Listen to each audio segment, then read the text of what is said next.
Olá, pessoal, sejam bem-vindos ao nosso bate-papo tributário. Depois de um longo tempo a gente ficando sem gravar, e estamos retomando aí as nossas conversas, nossas discussões sobre controvérsias jurídicas tributárias, né? Então, eu sou o professor Pedro Ana Júnior, e estamos aqui com o nosso colega, o Jorge Ricardo, né, que já vou chamar ele de professor, que ele já está virando professor, que já está, né, dando aulas aí, transmitindo BTT, e a gente vai falar hoje de um tema bastante controverso, tendo visto uma decisão do STJ, que é referente à dedutibilidade, né, das participações dos lucros de administradores. Nós já falamos aqui da questão previdenciária, né, se incide ou não a contribuição previdenciária, então já tem um episódio desse tema aqui no nosso canal, e hoje a gente vai falar em relação à dedutibilidade dessa despesa da base de cálculo do imposto de renda e da contribuição social sobre o lucro. Aí o Jorge ele trouxe, né, ele que vai fazer essa apresentação, vai trazer esse tema para nós, né? Vai comentar dessa decisão da STJ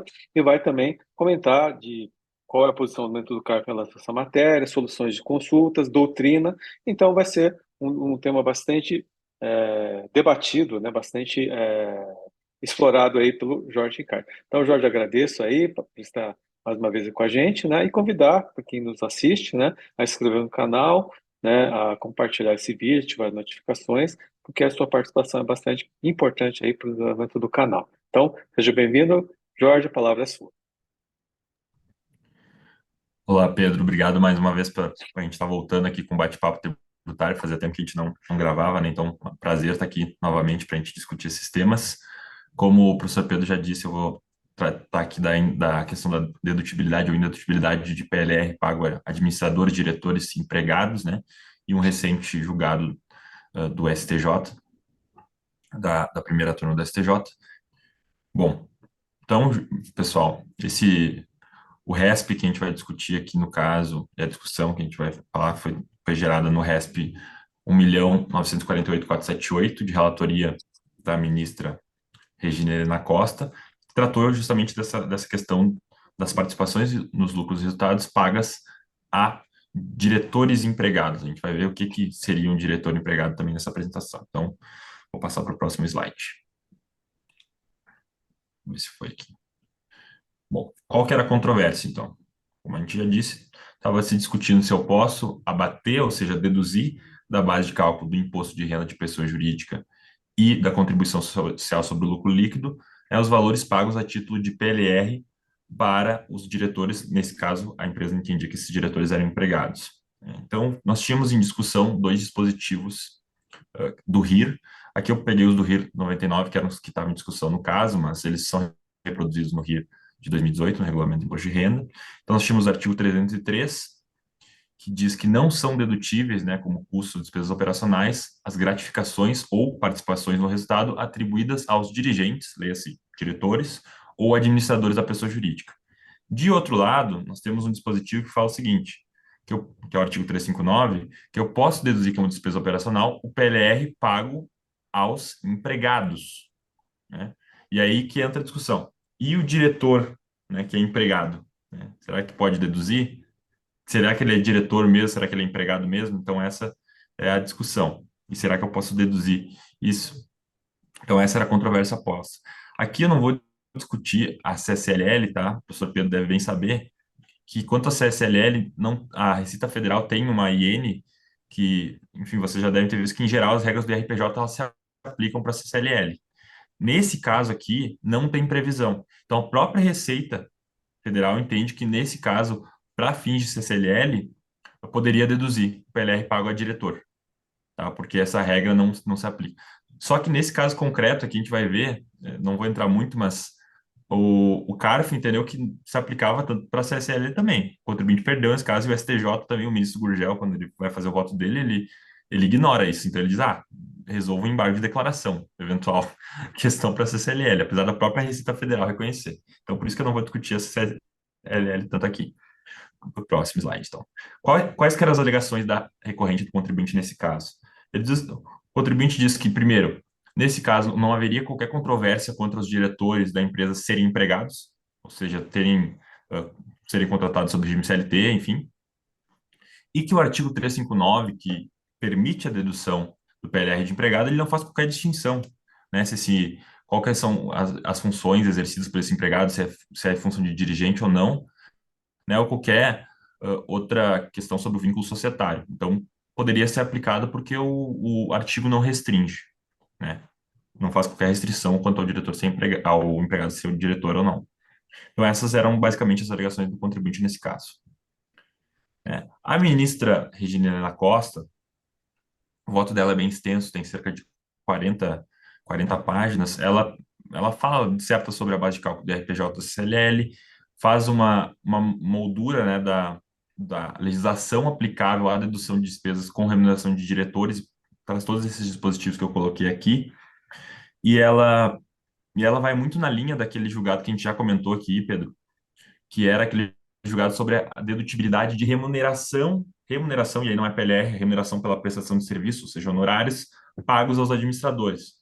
Se vocês forem ver Pedro, a gente pode botar o vídeo aqui, né, o linkzinho, vocês vão ver que tinha uma questão havia uma limitação de valor, um valor tinha que ser mensal, limitado, mensal e fixo, né, um valor mensal e fixo para fins de dedutibilidade. Se esse valor não fosse fixo, a Receita Federal entendia que não poderia ser deduzido, né? E nesse julgado do STJ, que a gente já comentou aqui, da remuneração de administradores, a primeira turma entendeu por maioria que já estaria revogada tacitamente essa legislação. Então, a partir desse precedente, poderia se deduzir a remuneração de administradores sem problemas. Aqui é uma questão diferente, nós estamos falando de PLR, que apesar de ser uma remuneração variável, ela não é a remuneração nesse sentido, de honorários, como se fosse uma gratificação, um prêmio, né, o PLR, para os administradores. Então, é um pouquinho diferente, mas o voto da ministra Regina Costa, nesse caso, foi quase muito semelhante a esse, inclusive citou esse caso aí que nós estamos nos referindo. Então, ela cita a legislação e ela diz o seguinte, ó, assume-se da integralidade da disciplina colacionada, que a dedutibilidade da despesa com a remuneração pela prestação de serviços de administradores mostra-se consentânea com as normas legais vigentes. Então, aqui ela me parece confundir os casos, que são casos diferentes, né? E ela faz a questão da figura do administrador profissional com vínculo de subordinação. Também aqui vai muito na linha do que ela já tinha dito nesse outro caso, de que qual que é a regra? A regra é a dedutibilidade do valor. Ou seja, se eu tenho uma indedutibilidade, se é o caso de indedutibilidade, ela tem que estar prevista na legislação. Ou seja, tem que ter seguindo o princípio da legalidade, eu tenho que ter uma lei estabelecendo essa indedutibilidade, né? Então, aqui ela também fala que a dedutibilidade ela tem que respeitar o conceito de renda, né? O arcabouço constitucional e legal para fins do imposto de renda e da CCLL, e que não poderia desfigurar a materialidade do tributo. Então, nesse caso, ela está entendendo o quê? Que eu não posso prever a indedutibilidade de algo que não é renda, né? Então, em tese, se aquilo é um decréscimo patrimonial, eu teria que permitir a dedutibilidade e não tributar aquilo. O voto da ministra Regina Helena é muito, para o STJ, é muito constitucional, na verdade, né? Apesar de que a gente sabe que o STJ está restrito a analisar, enfim, julgar ilegalidades, né? Violação da legislação federal. Mas o voto dela vai muito no sentido da inconstitucionalidade dessa indedutibilidade aí. Bom, passar para o próximo aqui. E aqui ela faz um panorama jurisprudencial também sobre os julgados do STJ, cita o julgado que nós falamos aqui da remuneração de diretores, que é o RESP 1746/2068, né? Que vai no mesmo sentido do que ela já disse aqui. E aqui ela traz para o caso concreto, ela entendeu que no caso concreto estaria evidente que os administradores eram empregados, né? Então, se os administradores eram empregados, em tese, eu teria eu poderia deduzir, né? Apesar de ela já permitir a dedução no entendimento dela pela própria ausência de acréscimo patrimonial. Então, tanto no sentido do conceito de renda, como no sentido de entender que os caras os administradores eram empregados nesse caso, a ministra foi no sentido de votar favoravelmente ao contribuinte, né, que ela até pega um trecho do acórdão do TRF3. E aqui, então, ela conclui, é, ela cita mais uma vez o julgado, e ela reiterou várias vezes a desnecessidade da lei prevê a dedutibilidade, e ela conclui o seguinte: ó, a circunstância de tratar-se de diretor empregado com atribuição de elevado nível estratégico para a empresa mostra-se incapaz de arredar o fato de que a despesa com pagamento de remuneração variável, e ela coloca o PLR como remuneração variável, revela decréscimo, né, que não demonstra signo representativo de riqueza. Então, no fim das contas, mesmo que o voto dela foi por entender que isso não estava adequado com o conceito de renda, ou seja, com a moldura constitucional do tributo. E também com o que diz o artigo 43 lá do CTN, que fala que eu tenho que ter renda ou proventos de qualquer natureza. Então, o voto da ministra foi um voto mais genérico, no sentido de não avaliar muito a questão do conflito ali das normas que a gente apresentou, né, do RIR, mas entender que eu não tenho a classe patrimonial, então eu tenho que deduzir. Né? Basicamente isso. Que eu acho que talvez isso teria que ser visto pelo STF, né? Não pelo STJ, se a gente for questionar a constitucionalidade do dispositivo. Bom, já o ministro Gurgel de Faria, que foi o redator do acórdão, ele diz o seguinte, ele concorda com o que a ministra fala sobre a questão do conceito de renda e que eu não posso tributar decréscimo patrimonial, enfim, tudo isso, e que ele inclusive menciona, sabemos que a regra é a dedutibilidade, só que no caso específico, como a gente mostrou lá nos primeiros slides, eu tenho uma norma que expressamente veda a dedutibilidade de PLR pago ao diretor ou dirigente da empresa. Então, eu tenho uma regra que veda a dedutibilidade. Então, a gente não está discutindo, tem uma regra que veda, né? E aí cabe, qual que é a questão? A questão é interpretar se essa regra se aplica nesse caso ou não. Se eu tenho um diretor, ou se eu tenho um empregado, ou se eu tenho um diretor empregado, se é que essa figura existe. Então, o ministro Gurgel de Faria, ele já inicia o voto discordando da ministra, né? E ele fala aqui, ó, isso é importante. As referidas normas são de inquestionável vigência e não há controvérsia sobre a constitucionalidade. Justamente o que a ministra parecia questionar nesse caso, né?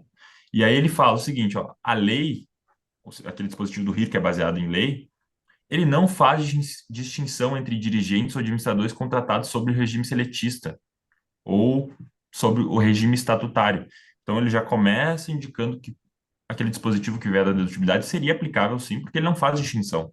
Até usando o argumento que o contribuinte tinha usado para aplicar o outro dispositivo, de que o dispositivo permite a dedutibilidade a empregados não faria distinção. Ele diz o outro dispositivo também não faz distinção. Então, começa por aí a argumentação do ministro Gurgel de Faria.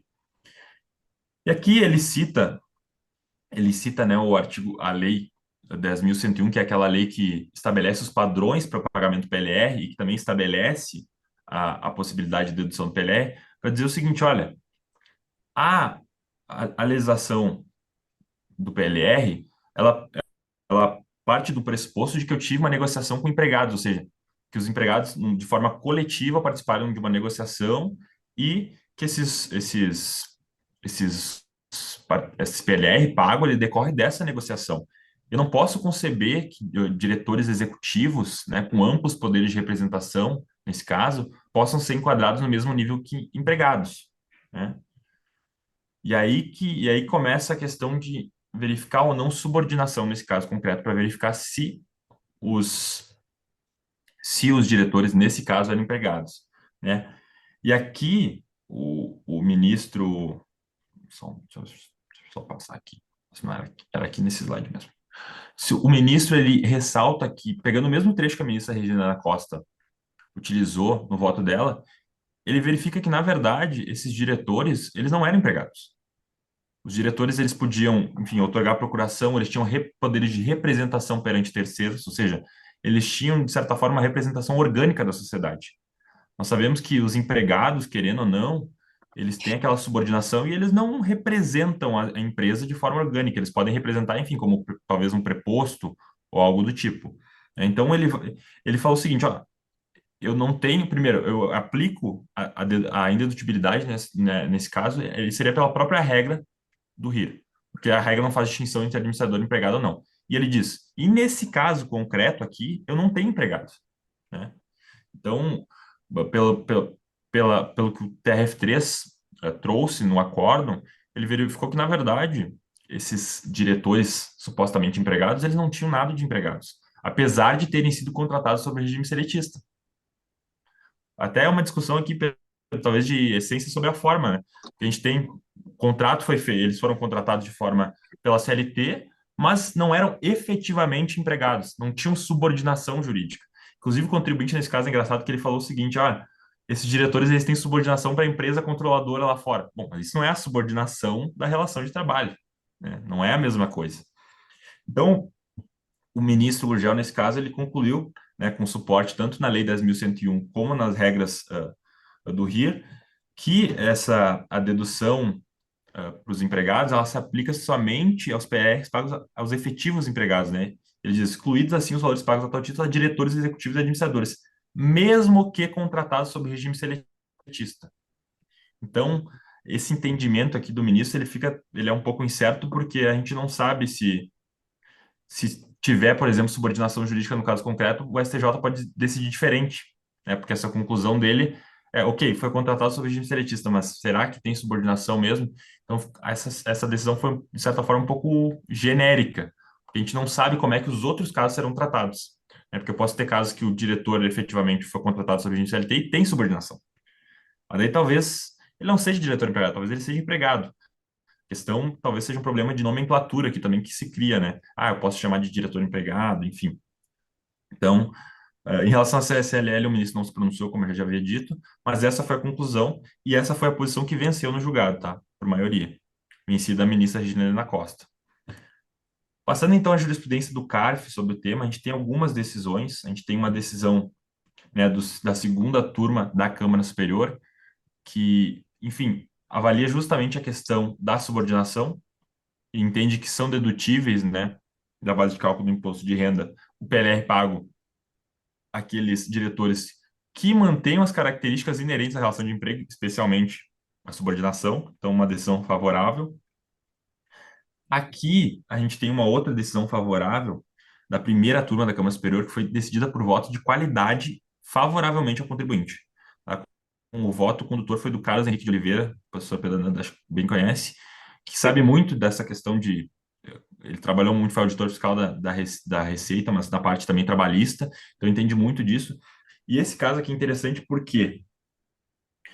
Porque o Carlos Henrique ele entendeu que o que justificaria a dedutibilidade como empregado não seria necessariamente a subordinação, mas o status de empregado. Ou seja, porque o que acontece? Tem uma súmula do TST que depois a gente vai citar aqui que diz que quando um empregado, por exemplo, é elevado ao nível de diretor, em regra se suspende o contrato de trabalho. Por quê? Porque em regra se perde a subordinação. E a própria súmula do TST diz o seguinte, ó, salvo se permanecer subordinação, se verificar a subordinação jurídica. E nesse caso ele foi bem nessa linha, diz o seguinte, ainda que eu tenha o contrato de trabalho suspenso, o diretor empregado não perde o seu status de empregado. Então, portanto, ele se aplicaria essa norma que permite a dedutibilidade. Né? Foi um julgado, claro, por voto de qualidade, mas é um raciocínio interessante. Então, ele não ficou na subordinação jurídica, ele ficou mais na questão do status de empregado. Como vocês podem ver, ó, ele diz assim, ó, a suspensão do contrato de trabalho não enseja alteração do status. Ou seja, ainda que eu não tenha subordinação, o cara continua sendo empregado. É interessante esse raciocínio do Carlos Henrique. E vale a pena ler esse julgado aqui. Tá? E aqui, essa é uma decisão anterior, até a mais recente, essa de 2022, favorável.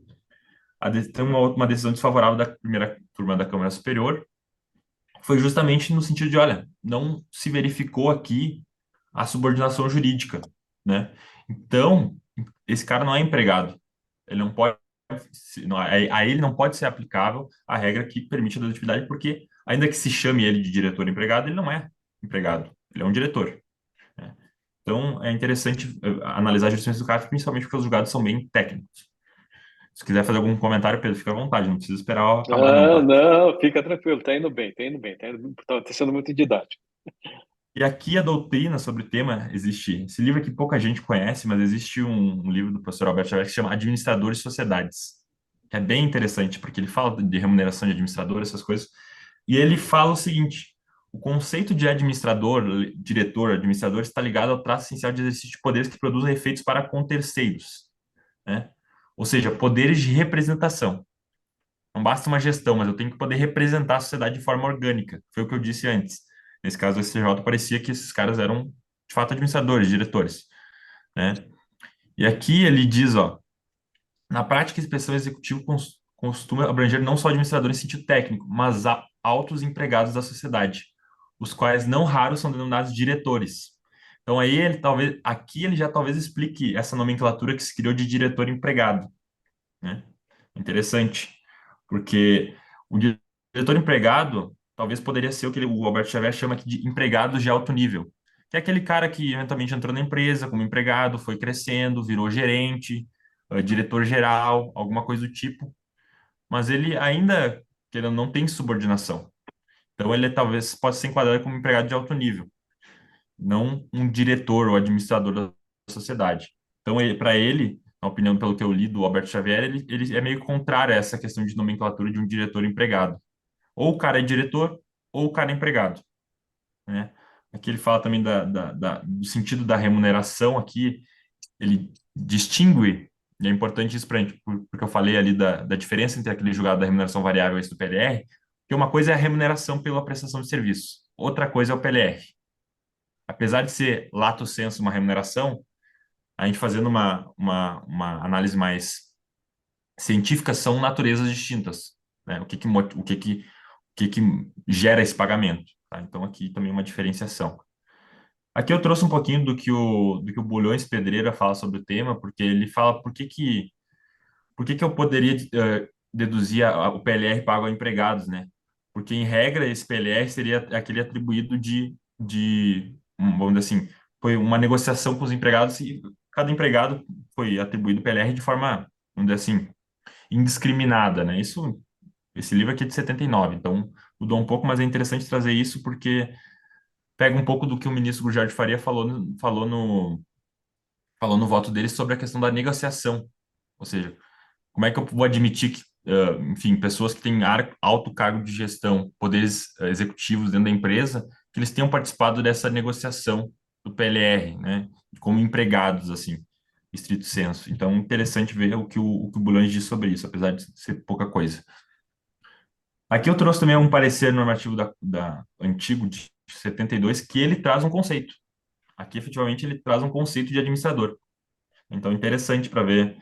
Aqui, ó, pessoa que pratica com habitualidade atos privativos de gerência e administração de negócio da empresa e o faz por delegação ou designação de assembleia, de diretoria ou de diretor.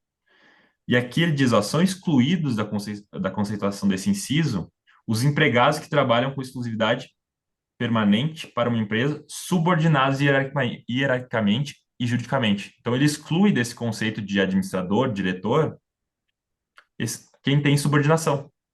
Então, talvez isso seja um indicativo de que eu não tenha esse conceito de diretor empregado, né? É interessante. Aqui um parecer que já foi revogado, mas que reconhece a possibilidade da existência desse diretor empregado, né? Porque ele diz o seguinte, ó, quando o empregado exerce funções de gerência, né, está conceituado como administrador. Aqui, ressalta que quando o empregado exerce funções de gerência da empresa, ditando a política ou normas da empresa, está conceituado como administrador e o empregador não poderá excluir do lucro real a porcentagem que lhe atribuir, mesmo constante do contrato individual de trabalho. Contudo, aqui, ó, se, no entanto, exercer funções de gerência da empresa, apenas executando a política ou normas de ele é um mero empregado. Então, esse próprio parecer, que apesar de ter sido revogado, ele excepcionava essa questão de quando há subordinação jurídica. Então, talvez possa se dizer que existe, mas aí a gente tem que ver se a gente quer chamar de empregado ou de diretor, né? Porque às vezes causa mais confusão misturar as coisas. Aqui eu trouxe uma solução de consulta mais recente da Receita Federal, que é mais restritiva, que diz que eu não posso deduzir, né? Ainda que tenha vínculo de emprego com a pessoa jurídica. Então, entendimento mais restritivo no sentido que é indedutível essa despesa, né, que o PLR paga ao diretor, ainda que contratado sob regime CLT. E, por fim, eu trago um pouquinho de direito do trabalho aqui, que é a súmula que eu citei, que é a súmula 269 do TST, que diz que o empregado eleito para ocupar cargo de diretor tem o seu contrato de trabalho suspenso, né, salvo se permanecer subordinação jurídica inerente à relação de emprego. Então, aí tá. Parece que tudo leva a verificar se há ou não subordinação jurídica. É o que o debate parece levar para verificar se eu posso deduzir ou não, para ver se esse cara é empregado ou não. E aqui trago algumas doutrinas para verificar o que é subordinação jurídica, né?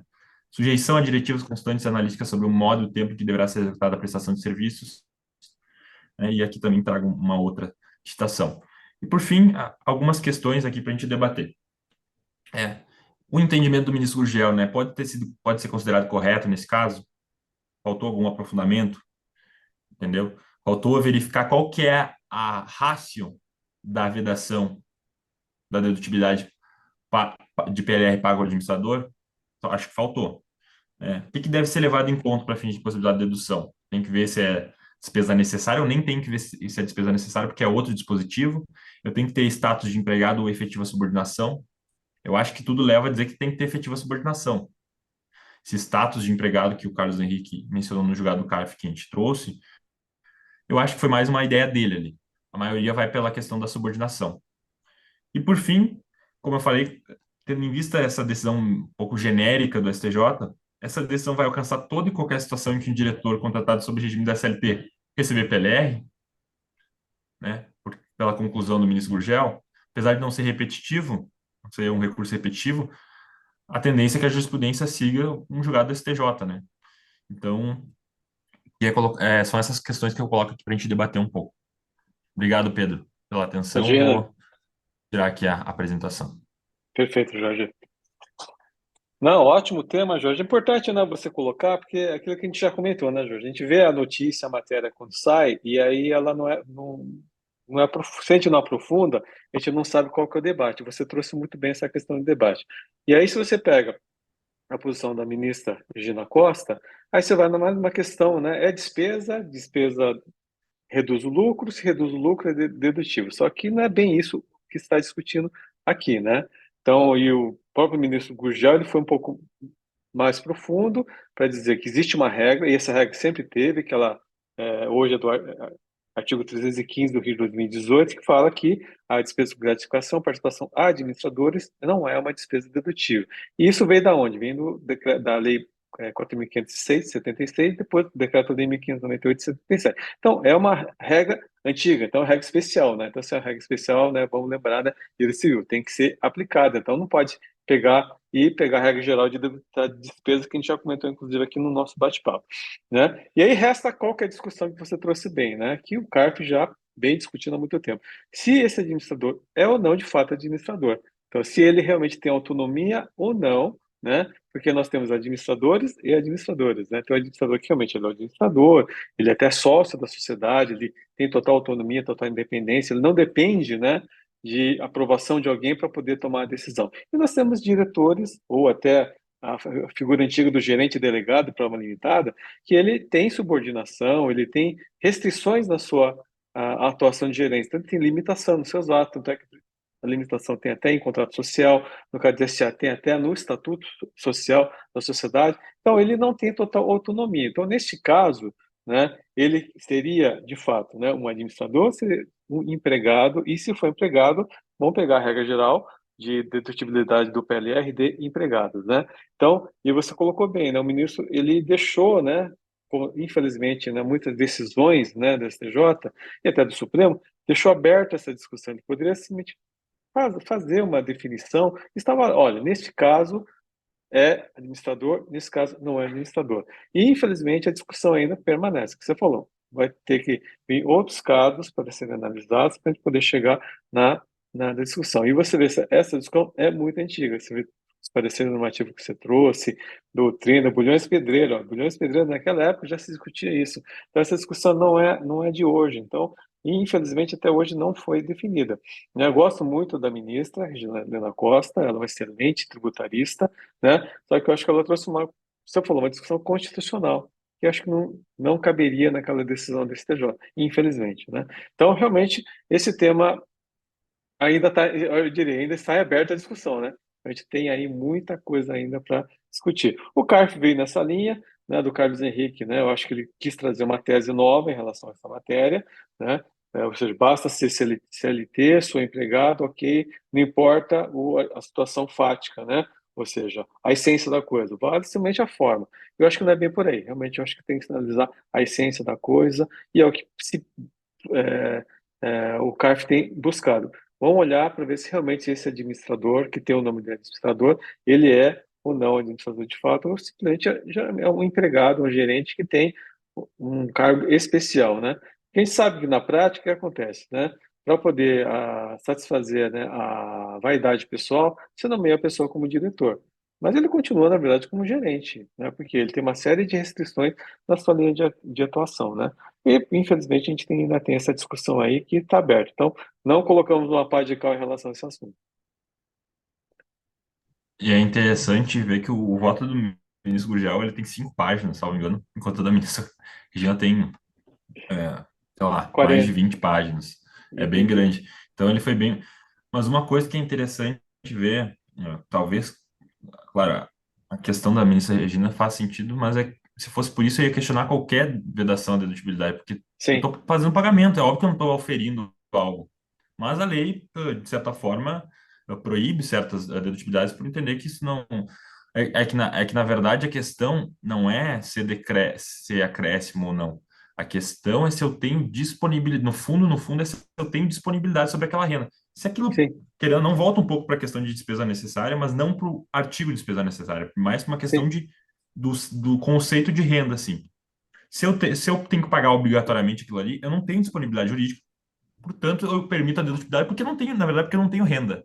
sim, sim, sim, Agora, sim. se eu posso dispor, é aquela questão que o Chueiro explica de renda líquida. Se é uma renda consumo aquilo, ou seja, se já foi o que já foi tributado para imposto de renda, o resto é renda consumo, se eu tenho disponibilidade, aí eu não tenho, eu posso vedar a dedutibilidade, porque eu não precisaria pagar aquilo, né? Sim, sim. Mas aí a gente tem que ver também a razão por que que se vedava a dedutibilidade de PLR para administrador? É Sim, uma lei, a lei sim. 4.506, se não me engano, é de 64, né? Isso mesmo.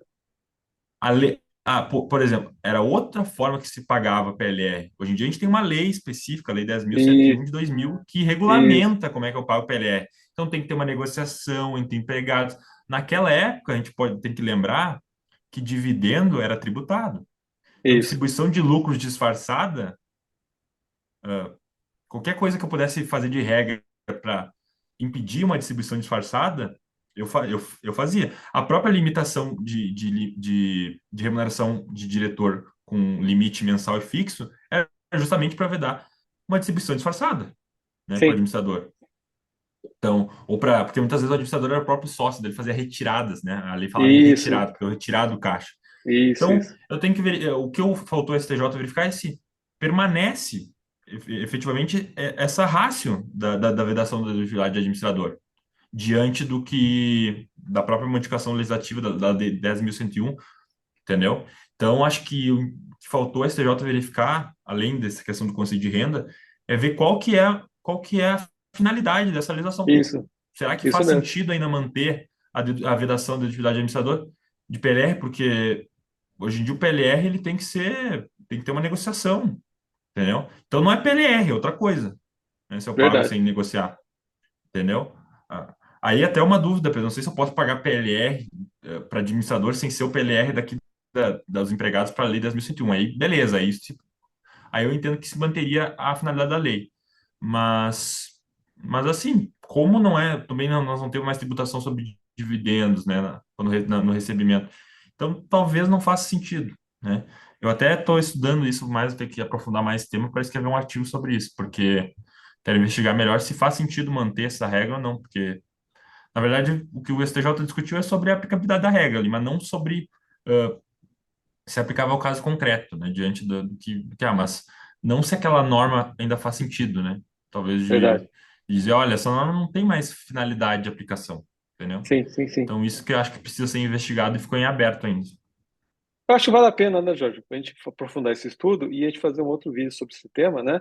E aprofundar um pouco mais sobre isso, né? Acho que tem que acaba entrando um pouquinho na discussão doutrinária disso aí, de, olha, será que é uma despesa necessária também? Será que eu tenho disponibilidade quando eu pago PLR para os empregados? Porque para os empregados, quando eu faço a negociação, eu vou ter que pagar, né? Sim, Eu fiz a negociação, tem os requisitos ali. Agora, como é que é o PLR para administrador? Será que é uma mera liberalidade? Eu tenho disponibilidade sobre isso ou sou obrigado a pagar PLR para administrador? Se eu é. sou obrigado, eu não tenho disponibilidade, Sim, sim, sim, sim, sim. entendeu? E aí entra nessa questão de renda, né? Será que eu tenho Sim, renda?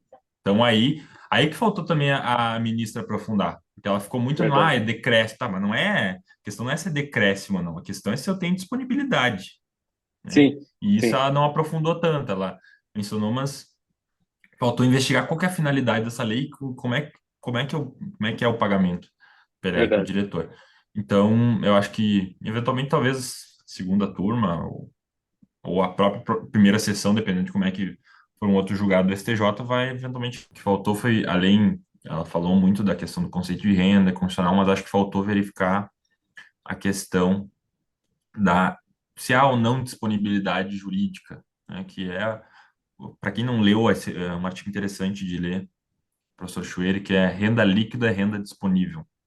É que ele fala o seguinte, olha, quando eu tenho disponibilidade, aquilo ali é sobre aquela renda, se eu não tenho disponibilidade, aquilo não pode ser tributado. Então, por exemplo, a isenção do imposto de renda. Se presume que eu não tenho disponibilidade sobre aquilo, é o mínimo existencial. Agora, o resto, se for acima daquilo, eu vou tributar, entendeu? Então, aí que está a questão, verificar se eu tenho ou não disponibilidade sobre essa renda. Se eu não tenho disponibilidade, em regra, a lei deveria prever a dedutibilidade, né? Então, é um pouco do que a ministra falou, só que a ministra foi mais no sentido do, olha, se isso é decréscimo, eu não posso, eu tenho que poder deduzir. E não é bem assim. Porque se fosse por isso, eu poderia deduzir tudo. Não teria vedação à dedutibilidade, então, porque quase tudo é pagamento, eu tô tendo um Sim, dispêndio. A questão sim, é, sim, eu tenho disponibilidade sobre essa renda? É uma renda a consumo? Se eu tenho sim, disponibilidade, então, como é que eu não posso deduzir do imposto de renda? Agora, se eu não tenho disponibilidade, eu vou dar um exemplo aqui, que se presume, né, na pessoa física, por exemplo, dedução de despesa médica. Olha, se presume que aquilo ali tem que ter aquele gasto, tá? Muitas vezes sim, até sim, não tem, mas se presume que, olha, um gasto necessário, eu tenho que pagar, sei lá, o hospital para ficar, o plano de saúde é uma despesa que eu não tenho disponibilidade, então deduz. Agora, o meu gasto lá com a janta que eu tive no, sei lá, um restaurante aqui de São Paulo, mais chique que tem, pô, isso é renda consumo. Eu tô disponível, eu tenho disponível. Se eu tô gastando com isso é porque eu tenho disponível, pô. Então eu não vou deduzir isso, entendeu? Eu não vou colocar para a sociedade suportar o meu gasto por uma mera liberalidade. Então, no fundo, a gente volta para a questão de disponibilidade ou não. E é isso que acho que faltou aprofundar. Mas vamos, quem sabe num artigo aí eu aponte essas coisas aí, para contribuir para o é. debate do STJ. Não, mas é verdade, Jorge, que você lembrou bem, né? A gente tem que analisar lá a origem dessa restrição, né, dessa limitação da dedutibilidade, que está hoje no artigo 315 do RIR, que é lá de 64, depois 77, que fazia sentido naquele momento, né? Ou seja, por quê, né? Porque tinha a questão de DDL, tinha uma questão da gratificação, né? Porque a remuneração do administrador é dedutível, ponto, não tem, isso não tem discussão. Pagou despesa, não tem problema. Agora, por que que a gratificação tem essa limitação, né? Qual que é o sentido do legislador ao limitar essa restrição lá, né? E que você falou também, será que faz sentido isso hoje em dia? É a questão do PLR, né? O administrador, né? Ele faz parte do acordo coletivo ou não? É uma liberdade da empresa? Tipo, se eu simples pode ser administrador, se você chegou naquele resultado, você vai ganhar o seu bônus, acabou, porque aquilo que você negociou com a sociedade, né? Então, ele está fora da regra geral do PLR. Então, ok, tem que ter um tratamento diferenciado. Agora, então, essa é uma questão um pouco mais profunda, que eu acho que talvez, vamos ver se o contribuinte vai trazer isso em embargo de declaração, que ele deve embargar essa decisão, e até o próprio ministro já fala, embarga aí, e depois a gente vê o que faz, né? E aí, vamos ver o que vai ser feito, mas essa é uma discussão mais profunda em relação ao tema. Então, vale o debate, né, Jorge, trazer aqui, né, para o pessoal que nos assiste, são os estudiosos, né, e aprofundar esse tema. Se tiver um caso desse que vai para o STJ, que já tá, inclusive está em nível de tribunal, até de primeira instância, trazer e aprofundar esse debate para que a decisão, né, que se for proferida possa trazer fundamentações que a gente possa utilizar, né? E a gente contribui dessa maneira, né? De uma maneira de acadêmica, fazendo debates, você vai fazer os artigos acadêmicos, que são bastante importantes para a gente poder trazer esse tema para as pessoas debaterem. Bom, pessoal, então hoje a gente falou de um tema muito interessante, controverso, que é a questão da dedutibilidade do PLR de administradores. O Jorge nos trouxe bastante material, comentou a decisão da STJ, falou da jurisprudência do CARF, né, do que a doutrina fala e também das soluções de consulta. Então, Jorge, obrigado aí por nos abrilhantar com a apresentação desse tema, né? E espero que vocês tenham gostado desse vídeo. Gostou? Compartilha, se inscreve no canal, né? E nos vemos no próximo vídeo. É isso. Tchau, tchau, pessoal. Até a próxima. Tchau, tchau. Até a próxima. Tchau, tchau.